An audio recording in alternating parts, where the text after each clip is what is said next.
This is the story of a man named Stanley. Stanley worked for a company in a big building where he was employee number 427. Employee number 427's job was simple. He sat at his desk in room 427 and he pushed buttons on a keyboard. Orders came to him through a monitor on his desk, telling him what buttons to push, how long to push them, and in what order. This is what employee 427 did every day of every month of every year. And although others might have considered it soul-rending, Stanley relished every moment that the orders came in, as though he had been made exactly for this job. And Stanley was happy. And then one day, something very peculiar happened. Something that would forever change Stanley. Something he would never quite forget. He had been at his desk for nearly an hour when he realized that not one single order had arrived on the monitor for him to follow. No one had showed up to give him instructions, call a meeting, or even say hi. Never in all his years at the company had this happened, this complete isolation. Something was very clearly wrong. Shocked, frozen solid, Stanley found himself unable to move for the longest time. But as he came to his wits and regained his senses, he got up from his desk and stepped out of his office.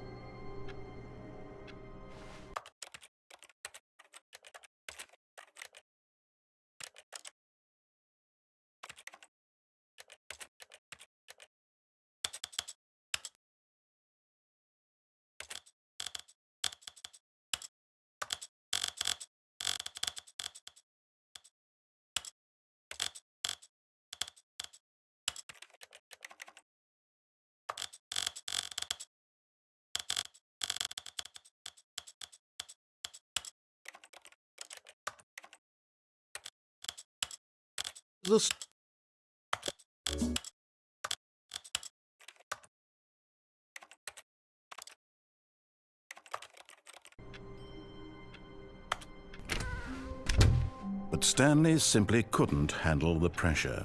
What if he had to make a decision? What if a crucial outcome fell under his responsibility? He had never been trained for that. No. This couldn't go any way except badly. The thing to do now, Stanley thought to himself, is to wait. Nothing will hurt me.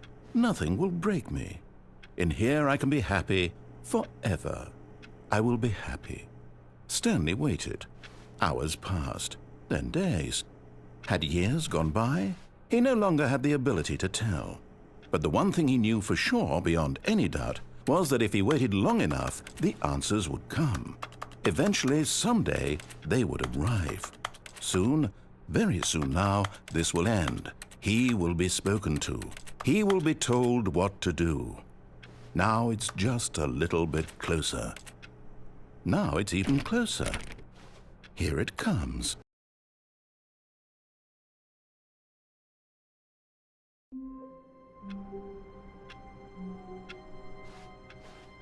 All of his co-workers were gone. What could it mean? Stanley decided to go to the meeting room. Perhaps he had simply missed a memo.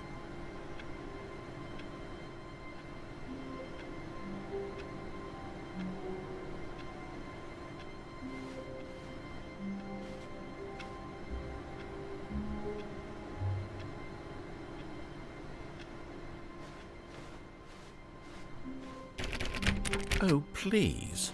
Are you really just doing this for the achievement? Click a door 5 times. Is that all that you think an achievement is worth? No. I can't just give these merits away for such little effort. A measly 5 clicks. Now suppose you were to click the door 20 times. I would say that's the kind of effort that warrants recognition.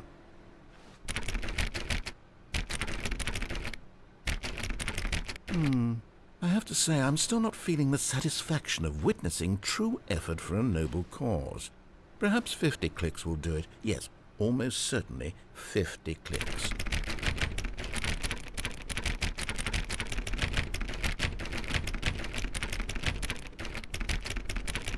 No, I'm still not feeling it.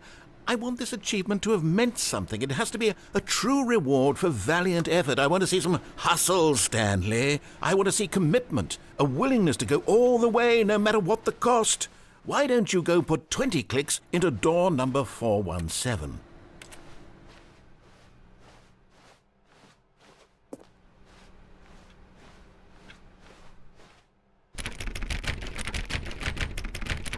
Oh, great. Now, go click a few times on door 437.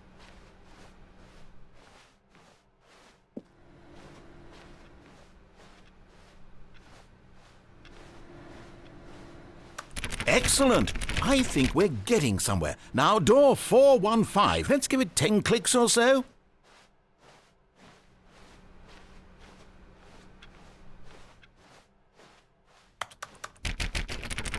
Now, back to door number 437.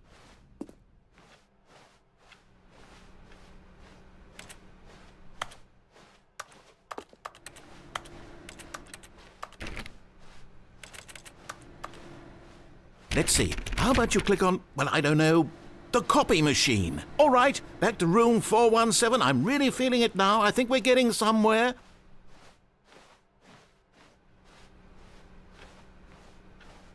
Okay, now go climb on employee 419's desk.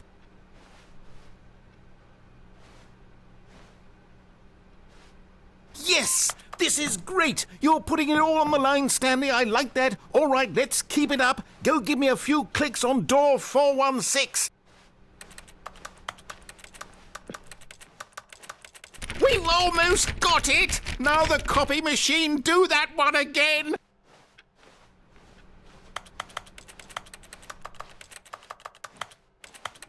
Finish it off, Stanley! 5 clicks on door 4. Yes! We did it! Oh, wow. That felt amazing. Oh, you really earned it, Stanley. Nothing could hold you back. Yes, I'm very proud of how far we've come today. Just think, only a few minutes ago you believed an achievement was worth 5 little clicks. Really now, what were you thinking? When Stanley came to a set of 2 open doors, he entered the door on his left. This was not the correct way to the meeting room, and Stanley knew it perfectly well. Perhaps he wanted to stop by the employee lounge first, just to admire it. Ah, yes, truly a room worth admiring. It had really been worth the detour after all, just to spend a few moments here in this immaculate, beautifully constructed room. Stanley simply stood here, drinking it all in. But eager to get back to business, Stanley took the first open door on his left.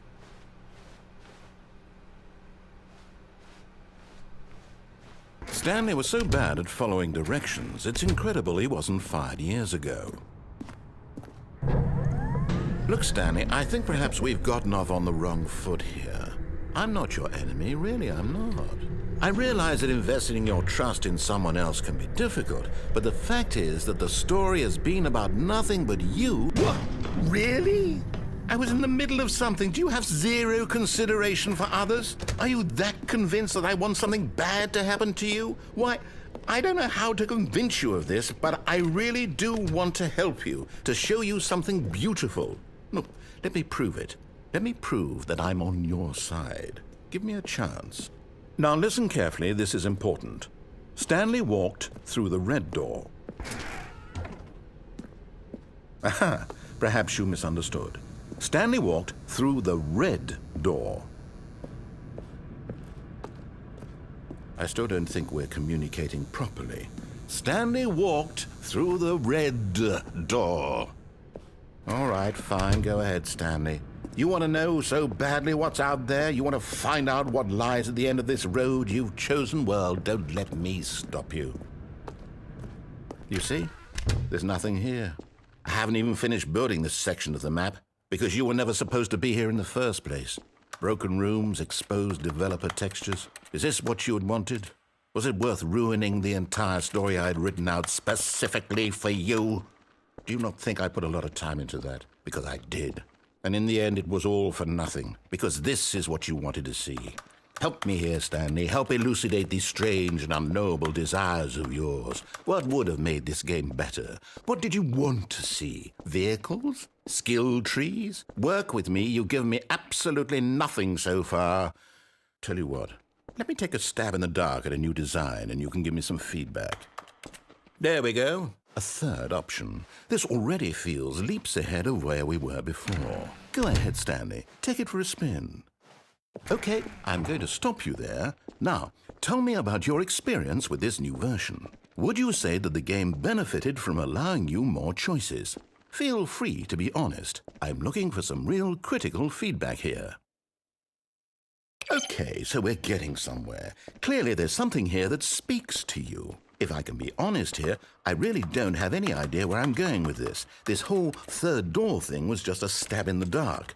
But I guess you're into it, so let's keep this party train rolling. Here, based on the data from your previous playthrough, I've compiled a new version. And to be perfectly candid, I think I've knocked it out of the park with this one. Let's take a look.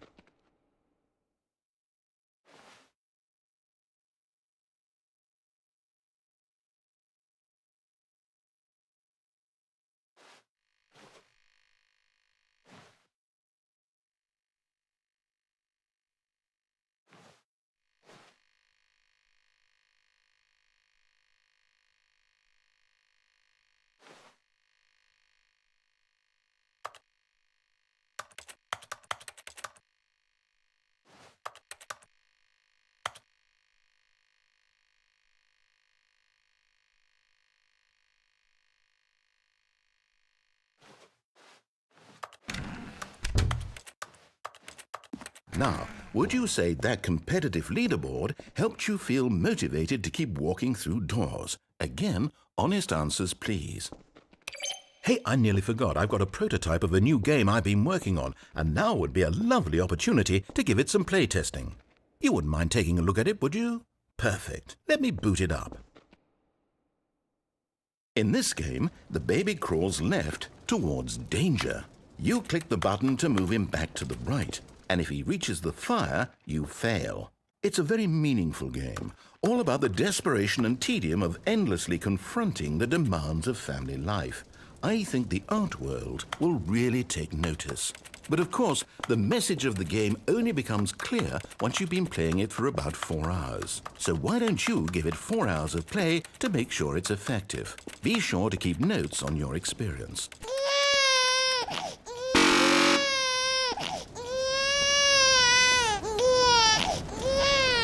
You heartless bastard. Did you do it because you hate babies or purely to spite me? Because if it's the latter, well, I don't know what to do. I'm completely out of ideas. I can't think of a single thing that might improve the experience for me. I'm not even going to try. I'm out, I'm done. It's over. Thank you for playing. Your input was extremely valuable. Oh, hey, since my game was so awful, why don't we play someone else's game, just to ease the pain? Let's see. What do we have here? Yes, this seems like it'll work. Let's give it a shot.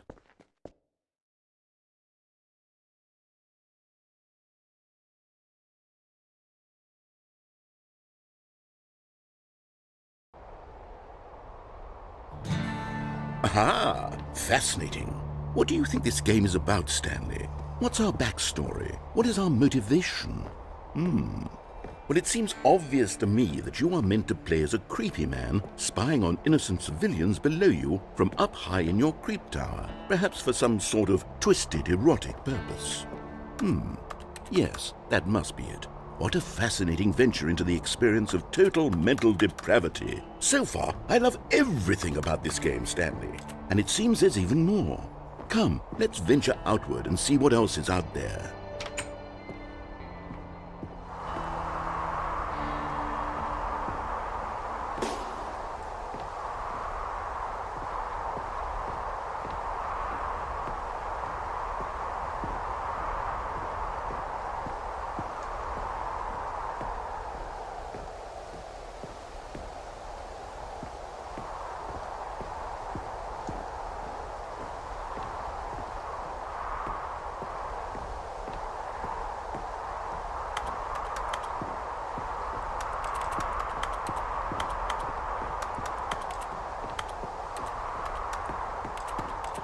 Oh, no. No, it can't be.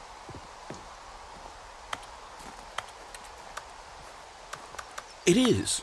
It's an open world game. Good God, quickly, block it off. Oh, thank goodness, Stanley. What a close call. You really wandered off into that thing. That big, open, just wandering around. No right or wrong directions. No path to follow. You can just go in any... Oh, thank heavens we avoided it. We're out of the woods now, Stanley. Okay, I'm going to get us out of here. Let's find another game. Preferably something with walls. Something with nice, big, insurmountable walls. Okay, I think this will be just the thing.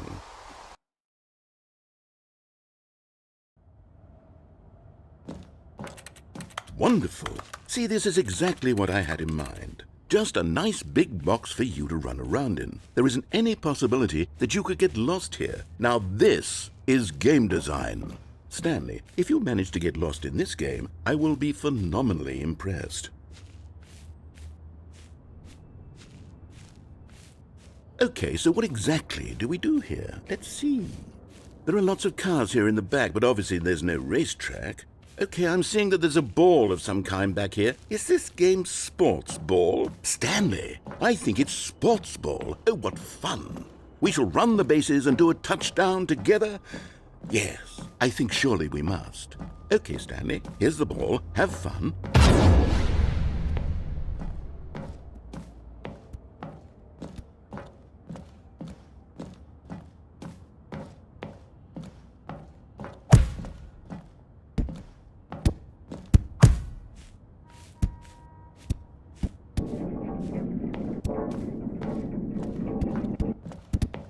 Are you doing? Hold on. What are you doing?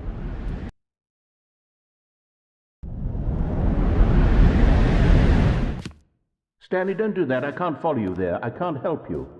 How will you write a story without me? You can't do it.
I wonder what he found.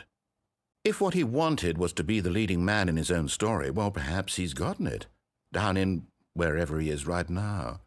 I wonder if he's happy with his choice, and if he's learned the heavy cost that comes with it. He'll understand soon what I was trying to tell him. He needs me. Someone who will wrap everything up at the end, to make sense out of the chaos and the fear and the confusion. That's who I am. That is what I mean to this world. Oh, yes. Yes, I'll be back. There's no other way. Once this ends, after it all comes to a close, then I'll be back. The end will be here soon. Very soon. I can wait.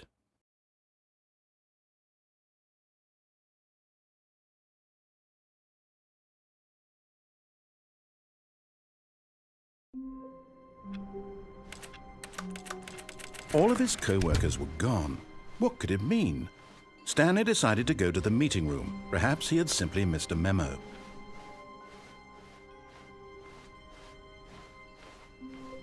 When Stanley came to a set of 2 open doors, he entered the door on his left.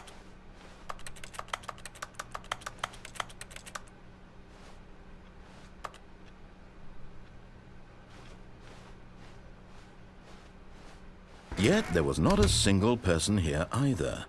Feeling a wave of disbelief, Stanley decided to go up to his boss's office, hoping he might find an answer there. Stanley stepped into the broom closet, but there was nothing here, so he turned around and got back on track.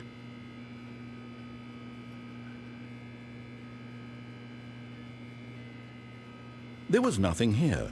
No choice to make, no path to follow, just an empty broom closet. No reason to still be here.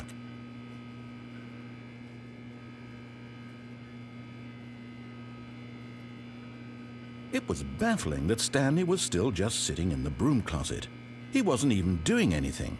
At least if there was something to interact with, he'd be justified in some way. As it is, he's literally just standing there doing sweet FA.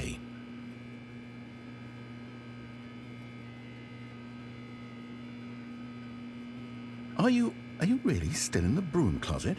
Standing around doing nothing? Why? Please offer me some explanation here. I'm genuinely confused.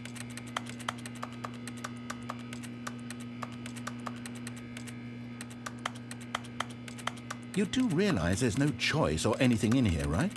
If I'd said Stanley walked past the broom closet, at least you would have had a reason for exploring it to find out. But it didn't even occur to me because literally this closet is of absolutely no significance to the story whatsoever. I never would have thought to mention it.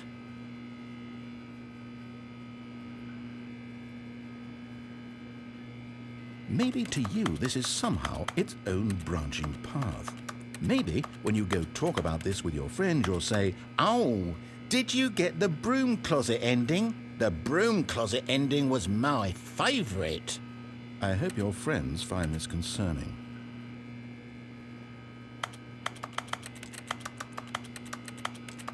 Stanley was fat and ugly and really stupid.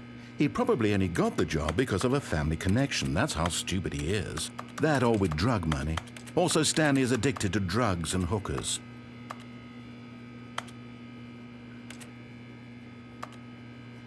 Well, I've come to a very definite conclusion about what's going on right now. You're dead. You got to this broom closet, explored it a bit, and were just about to leave because there's nothing here when a physical malady of some sort shut down your central nervous system and you collapsed on the keyboard. Well, in a situation like this, the responsible thing is to alert someone nearby so as to ensure that your body is taken care of before it begins to decompose. Hello? Anyone who happens to be nearby? The person at this computer is dead. They have fallen prey to any number of your countless human physiological vulnerabilities. It's indicative of the long-term sustainability of your species. Please remove their corpse from the area and instruct another human to take their place, making sure they understand basic first-person video game mechanics and filling them in on the history of narrative tropes in video gaming, so that the irony and insightful commentary of this game is not lost on them. All right, when you've done that, just step out into the hallway. Ah, second player. It's good to have you on board. I guarantee you can't do any worse than the person who came before you. You too? Unbelievable. I'm at the mercy of an entire species of invalids.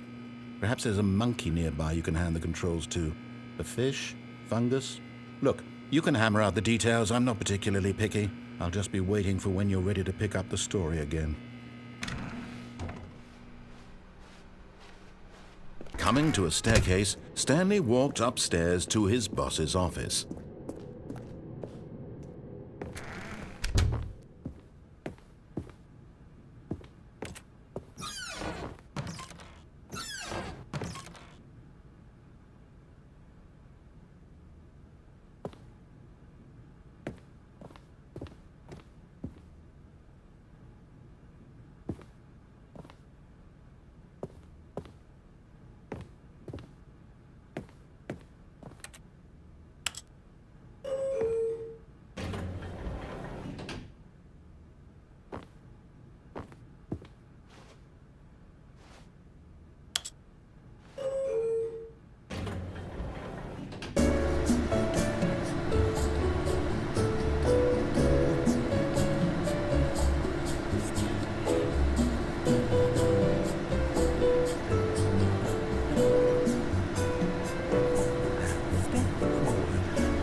Stepping in...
All of his co-workers were gone.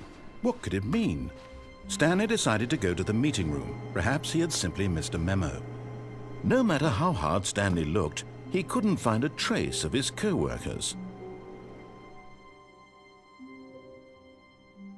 At first, Stanley assumed he'd broken the map, until he heard this narration and realized it was part of the game's design all along. He then praised the game for its insightful and witty commentary into the nature of video game structure and its examination of structural narrative tropes. So, now that you're here, what do you think? Isn't this a fun and unique place to be? Why don't we take a minute just to drink it all in? Okay, I'm over it now. What do you think? Are you sick of this gag yet? Well, I don't know how to say this politely, but you could literally just hit escape and restart the game any old time you want. Like...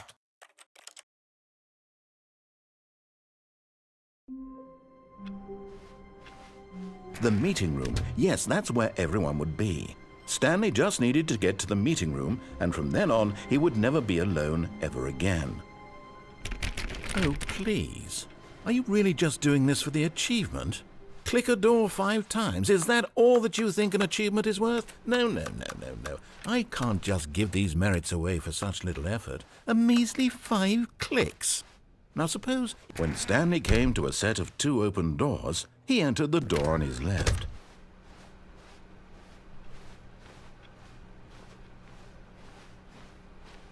Yet there was not a single person here either. Feeling a wave of disbelief, Stanley decided to go up to his boss's office. Coming to a staircase, Stanley walked upstairs to his boss's office.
Stepping into his manager's office, Stanley was once again stunned to discover not an indication of any human life.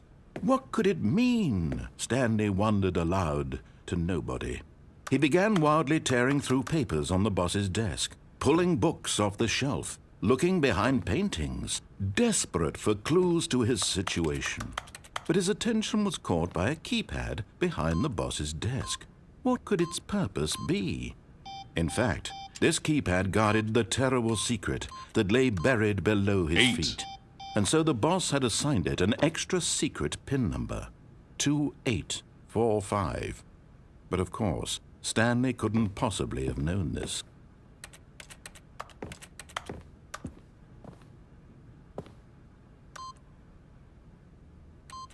Stanley just sat around twiddling his thumbs. Trying to input anything on the device was useless, since he could never possibly know that the combination was 2845.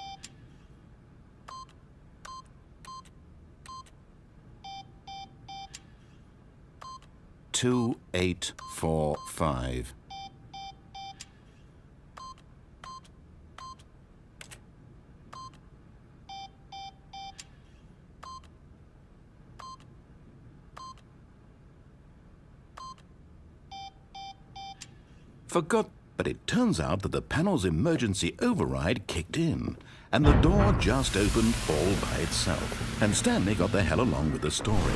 Well, whoop-de-doo.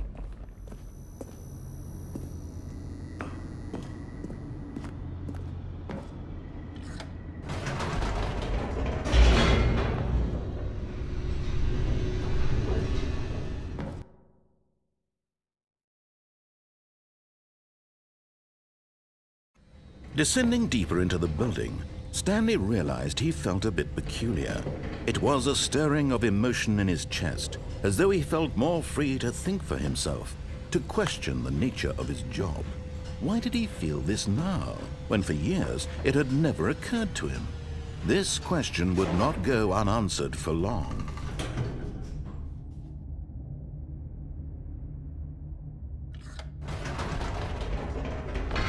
Whoops, nope, never mind. Stanley actually got back into the elevator and went back up. Silly me. Why did Stanley do that when he knew that it would just lead back to his boss's office? Well, that's a great question. I just can't wait to find out.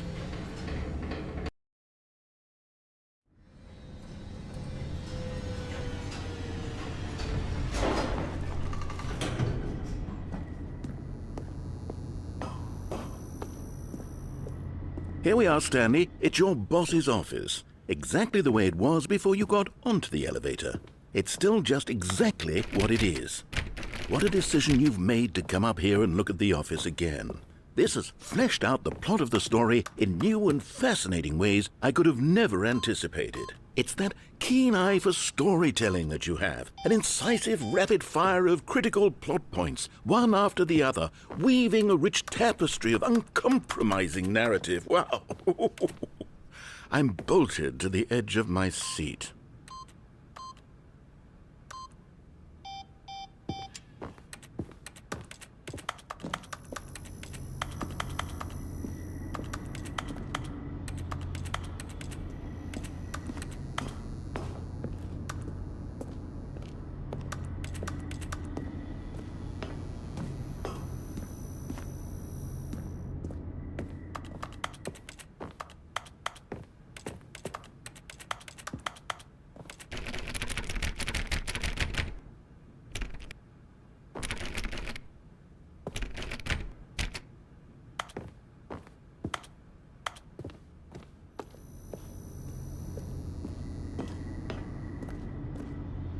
Incredible. Now he's getting back into the elevator and going down again. Ladies and gentlemen, how does he keep coming up with all of this?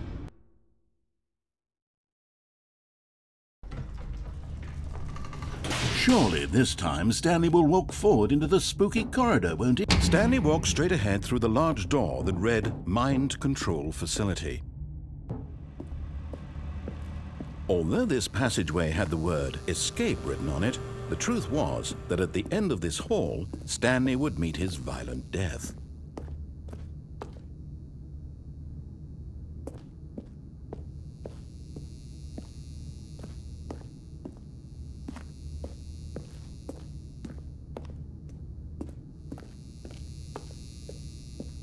The door behind him was not shut. Stanley still had every opportunity to turn around and get back on track. At this point, Stanley was making a conscious, concerted effort to walk forward and willingly confront his death.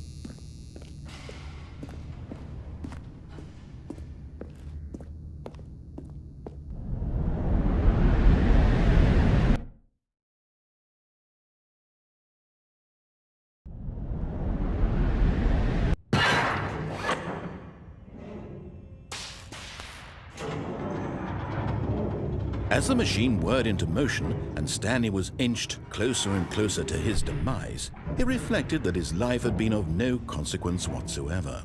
Stanley can't see the bigger picture. He doesn't know the real story, trapped forever in his narrow vision of what this world is. Perhaps his death was of no great loss, like plucking the eyeballs from a blind man. And so he resigned and willingly accepted this violent end to his brief and shallow life. Farewell, Stanley.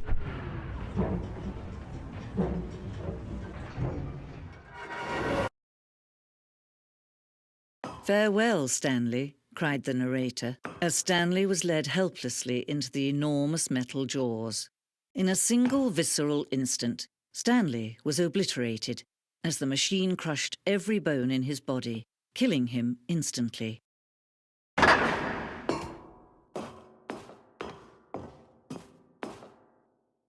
And yet it would be just a few minutes before Stanley would restart the game, back in his office, as alive as ever. What exactly did the narrator think he was going to accomplish? When every path you can walk has been created for you long in advance, death becomes meaningless, making life the same. Do you see now? Do you see that Stanley was already dead from the moment he hit start?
Nothing there?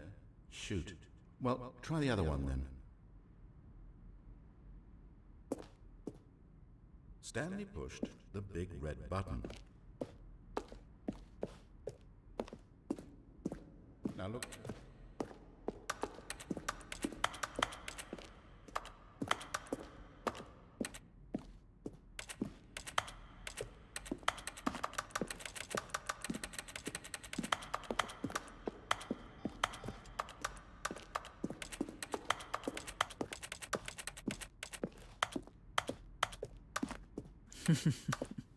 Oh, look at these two. How they wish to destroy one another. How they wish to control one another. How they both wish to be free.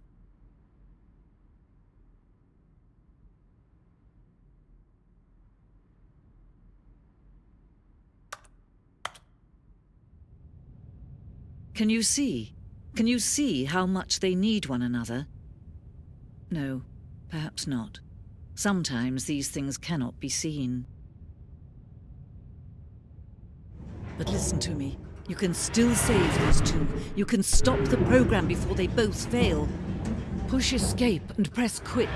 There's no other way to beat this game.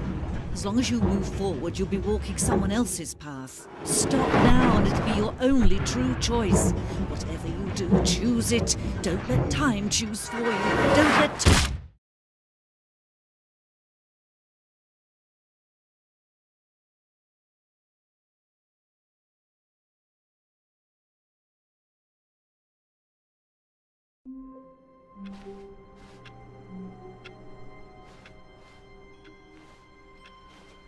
All of his co-workers were gone. What could it mean? Stanley decided to go to the meeting room. Perhaps he had simply missed a memo.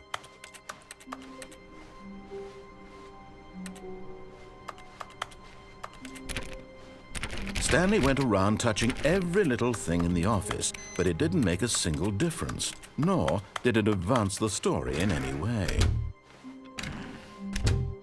Oh, and I guess this is where Stanley felt he needed to be right now, in this little hallway. Here, with no distractions, to study room 417. Not to actually enter it. No. That would be far too forward.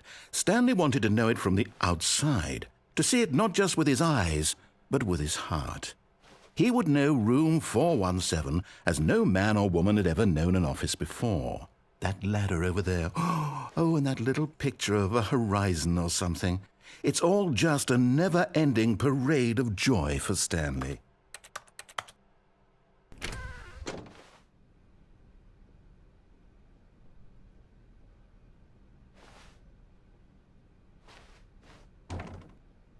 Ah, no. Oh, new content? What does that mean, new content?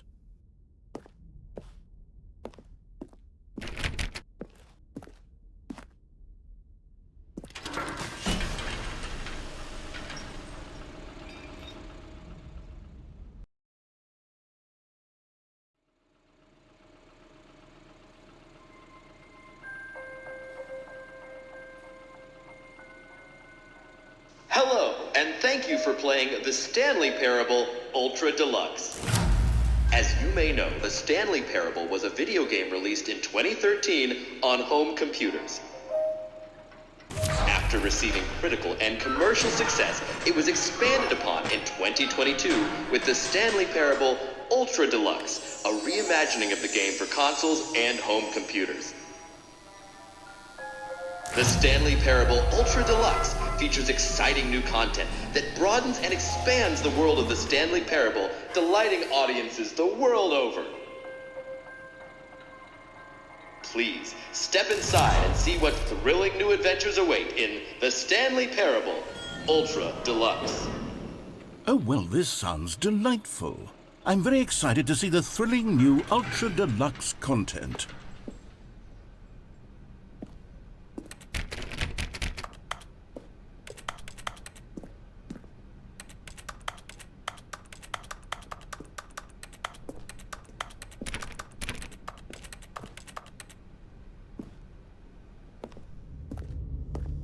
Okay, so far it's an elevator.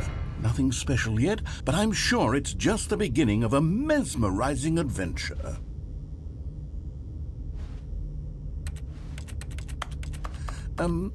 Is it broken? What's going on here? Should we be moving somewhere or... Oh, there we go. All right, finally, at long last, it's on to the new content. I've never been more ready. Let's do it.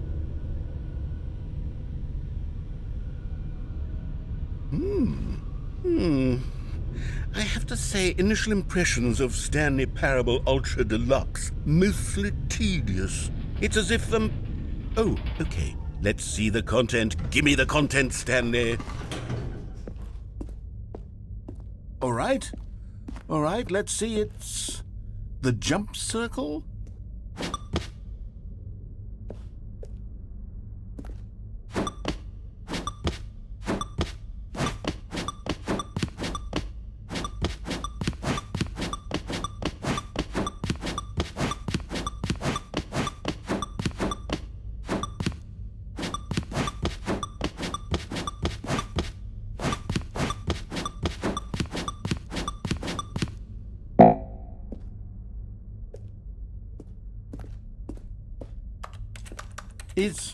Is that it? Surely that's not all the new content. There has to be something else, right?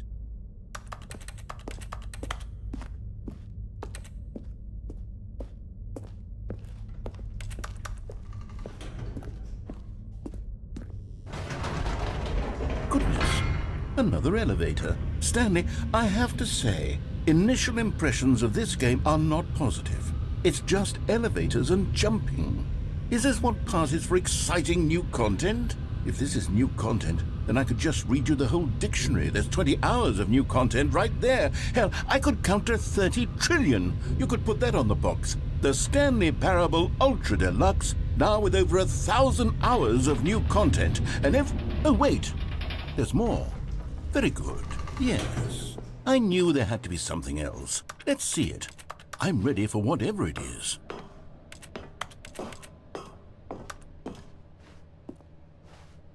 That's it? Oh, you've got to be kidding me. You see, Stanley?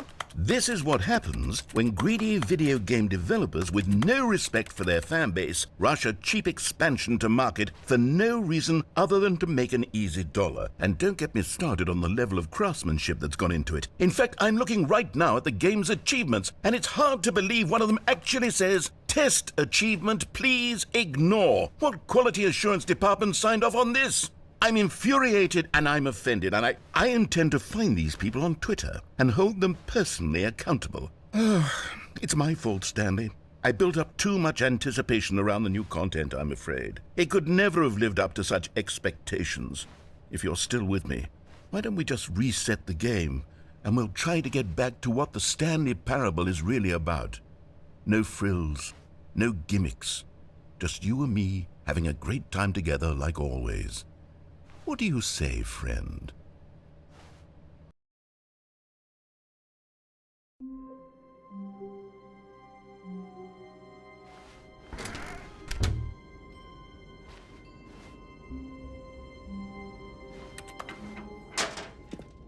Psst! Stanley! Come over here! In the vent! I want to show you something!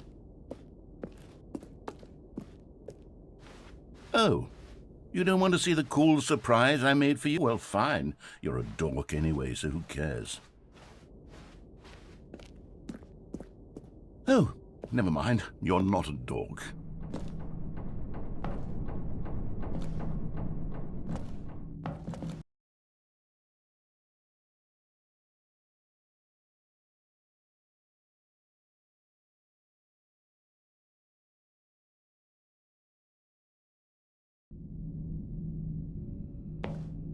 Okay, you remember how cheap and unsatisfying the new Ultra Deluxe content turned out to be? Well, it got me thinking about the past, and how much better the Stanley Parable used to be. So I made something special and tucked it away here where the game's developers won't find it. Just our little secret. Take a look.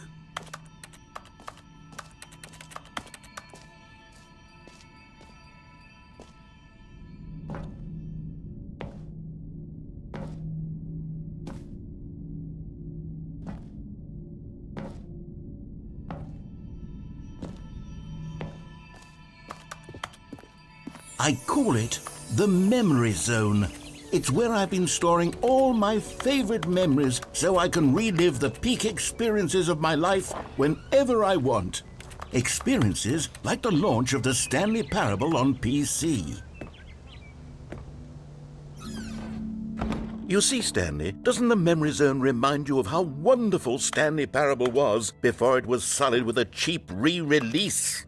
Remember back in October of 2013 when the game originally launched?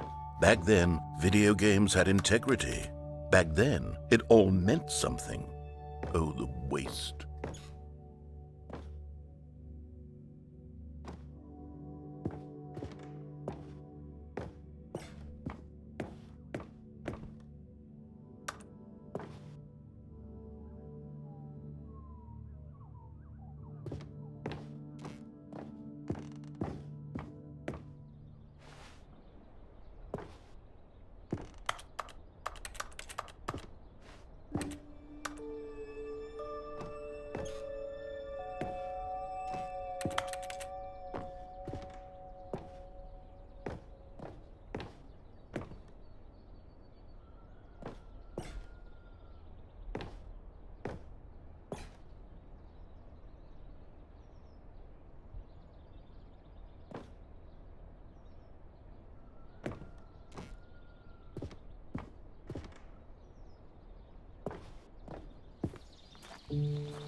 And over here is where I keep reviews of the Stanley Parable. Like this stunning triumph of games journalism, 10 out of 10 from Destructoid.com. James Stephanie Sterling writes, and I quote, "Where so many games that aspire to be more than games end up less than any form of art, Stanley Parable strives and then succeeds to be every game ever created." Did you hear that, Stanley? Every game ever created. That's how grand and all-encompassing the original Stanley Parable was. It was literally every game ever created. It was Skyrim, it was Persona 3, it was all of them, and now it's nothing. It's no games at all. It isn't even the Stanley Parable anymore. It's just a husk now. A lifeless husk with an hour of new elevator content.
Here's another moving passage, this time from GameSpot.com.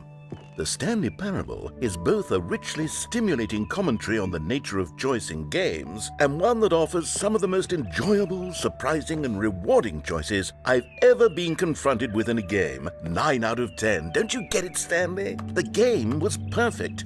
It didn't need anything else. It didn't need new content. It just needed to be left alone, to spend the rest of time collecting dust in the hallowed hall of beloved video game memories.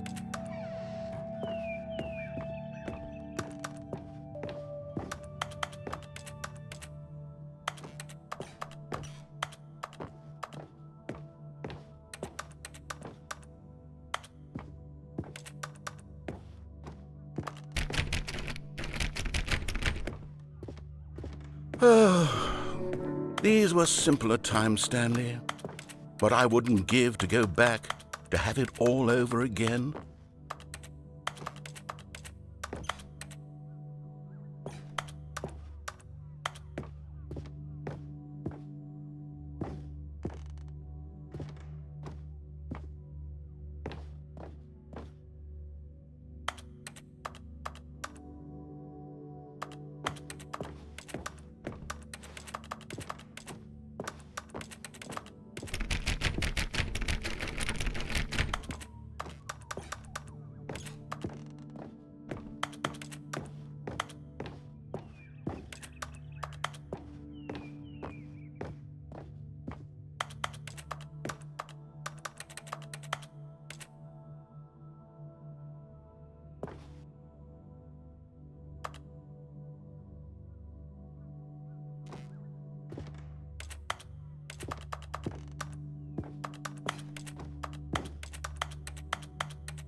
Wait, hang on.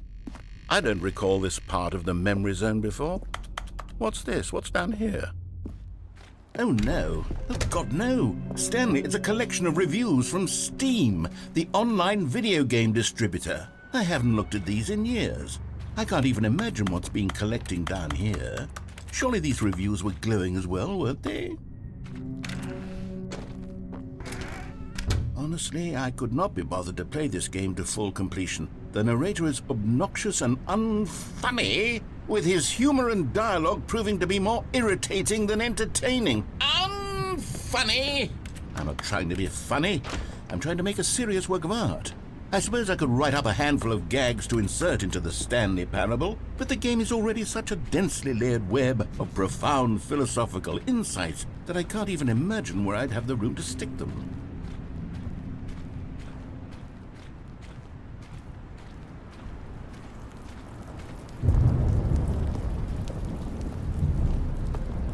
Okay, let's see what this one says. While the idea for the game is good, for someone who prefers non-linear games, this preachiness gets annoying fast. Preachy? Stanley, I'm not preachy, am I? You can tell me if I'm preachy. Honestly, you can. Oh, goodness. This is actually quite shocking for me. Well, to be honest, I had always thought of the game's dialogue as being rather terse to begin with. You can't know how much fluff I cut from the game to get it to feel as light and airy as it... Well, I always thought it did, but maybe it wasn't. But dear, what an awful memory to have to hold on to. These black marks on my otherwise unimpeachable track record. I feel like a failure, like I let these people down. Perhaps the Stanley Parable isn't quite as sterling as I always remembered. What's this one got to say? You constantly have to stop doing anything so the narrator can catch up with his long-winded explanations of what's happening. I wish there was a skip button. A skip button? Well, yes. Yes, I think we can do that. If I'm truly too preachy, then maybe letting you skip ahead for just a moment, surely it couldn't hurt. Not if it means we can strike these negative reviews from the record. Only positive reviews of the Stanley Parable. That's my motto today, and it's always been my motto. I'd do anything for the customer, Stanley. Yes, a skip button we shall have. And here it is. Go ahead and give it a shot. I'll pop you forward in time so that the second my incessant droning starts to bore you, with just the push of a button, you'll have zipped right past it. It's what the players have been asking for, and I'm very proud to have delivered. No more listening to me rambling on and on and on. No. The Stanley Parable is a game for the people, and if the people want silence, then by goodness, that's what they're going to get. Well, don't sit around waiting for me to shut up. Go ahead and make me shut up. Here, we'll pretend that I've just begun an interminable monologue, and it goes something like this. The story, and the choices, or what have you, and therefore, by becoming it is, so on and so forth, until inevitably, we all until the end of time, at which time everything all at once, so, now you see, blah blah blah blah blah blah blah blah blah blah blah blah blah blah blah. We've eaten too much and it can't be just yet, no, until 245. Got the logic of elimination working backwards, the deduction therefore becomes impossible to manufacture. It went on for nearly 10,000 years, until just yesterday, here and there, forward and back, and never a moment before lunchtime. It can't be. It's the only thing there is. How many billions left until so much more than forever ago? Which is why I say, the story, and the choices, or what have you, and therefore, by becoming it is. Oh, you're back, you see. You were only frozen in time for a few minutes, but it was plenty of time for me to deliver a long, rambling monologue full of unnecessary verbal flourishes and lengthy ruminations on the nature of choice in video games. Of course, I happen to believe it was perhaps one of my more profound such ruminations. Not that, of course, you need a description of it, but if I had to describe it, I'd say it was perhaps less of a rumination and more of a treatise. Or maybe a manifesto. Look, I'll outline it for you very briefly, and you can tell me what you think. Okay, so my theory is that any choice you've ever made is simply a series of choices made by the person who you are, or were, or will be at the time of having made said choice. That is to say, if by articulating a choice you've already made, you bring that choice into being, then by making no choice and saying nothing, are you not simply erecting in the sanctuary of time a monument to every person you've ever been, making every choice to which you've ever given your Greek gift of mortal and yet timeless thought? Or rather, do all of the choices you've ever made, in fact, make you more not this kind of person, and in fact do the very opposite? You see, it could in fact be both of these things at once. That you are both making choices and not making choices, and that they are both affecting you and not affecting you at the same time by virtue of the fact that you both are and are not making them. Okay, at first I was leaning towards manifesto, but now I'm going to circle around and slap the treatise label on this one. I think it has much more of a treatise vibe to it.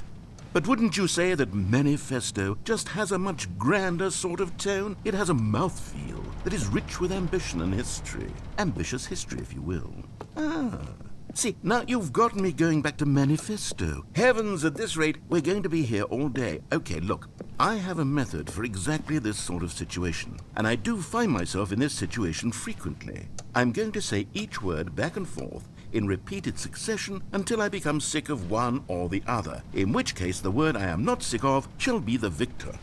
It is an unimpeachable strategy, Stanley. It's rescued me from disaster in countless situations. All right, here we go. Treatise, manifesto. Treatise, manifesto. Treatise, manifesto. Treatise, manifesto. Treatise, manifesto. Treatise, manifesto. Treatise, manifesto. Treatise, manifesto. Treatise, manifesto. Treatise, manifesto. Treatise, manifesto. Treatise, manifesto.